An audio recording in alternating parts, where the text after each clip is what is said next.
Dan dalam masa yang sama, kita juga ingin melihat kepada negeri di bawah bayu di Sabah yang menyumbang kepada peningkatan angka jangkitan COVID-19 sejak kebelakangan ini. Dan kerajaan negeri Sabah juga dimaklumkan telah memohon kepada Majlis Keselamatan Negara MKN agar perintah kawalan bersyarat PKPB di seluruh negeri itu yang dijadualkan tamat Isnin ini dilanjutkan.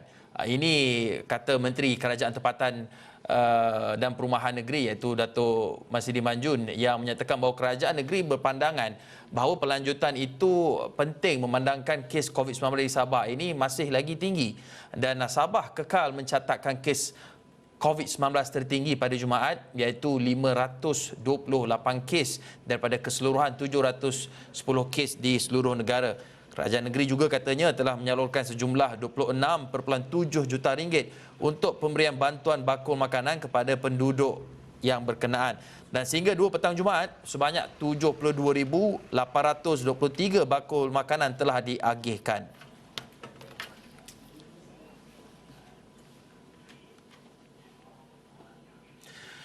Baik, kerajaan juga dalam masa sama diminta untuk mengkaji semula polisi yang melibatkan peniaga susulan peningkatan kes COVID-19 di negeri Sabah. Antaranya untuk menurunkan cukai pendapatan, ini yang disuarakan oleh penduduk di sekitar Kota Kinabalu, Sabah. Dan kita ingin mendapatkan butiran lanjut apa luahan hati golongan peniaga di negeri Sabah. Ini kita nak bersama dengan Wakil Esrat Wani di Sabah, Syahrizal. Syah, apa lagi cadangan ataupun pandangan golongan peniaga terutamanya di saat ketika Sabah ini terus bergelut dengan peningkatan angka COVID-19?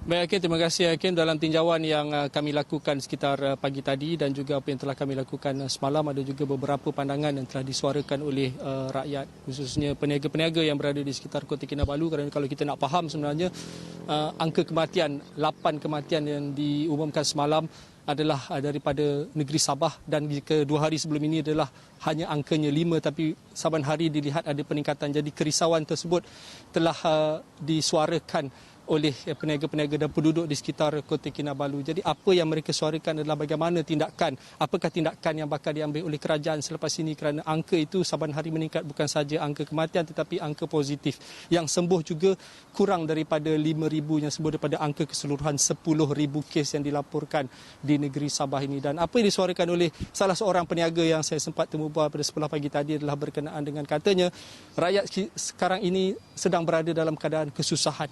Bukan sahaja mereka tidak bekerja, mereka yang berniaga pun sukar untuk meneruskan perniagaan dan mereka inginkan sesuatu dilakukan oleh kerajaan. Contohnya seperti mengurangkan daripada cukai, income tax mereka. Mereka inginkan supaya kalau itu boleh dikurangkan, mungkin mereka boleh lagi survive untuk beberapa minggu ataupun bulan lagi, kerana kalau ikutkan peniaga yang saya temu bual yang berusia 67 tahun, Liu Silan, berkata bahawa beliau terpaksa membuang pekerjanya dan ketika ini hanya tinggal 2 pekerja dan beliau sekarang ini berniaga untuk menjual kain dan baju-baju. Tetapi apa yang boleh dikatakan, peniaga-peniaga lain, terdapat 14 peniaga di sekitar kawasan berniaga di Gaya Street itu, hanya beliau saja yang sekarang ini yang cekal untuk berada untuk meraih pendapatan harian, kerana tiada lagi punca pendapatan lain. Kerana kalau dilihatkan kepada peniaga-peniaga makanan dan juga gerai-gerai, untuk membungkus pun tiada tetamu ataupun tiada pelanggan yang ingin datang kepada mereka. Jadi mereka menginginkan sesuatu yang baru, Hakim.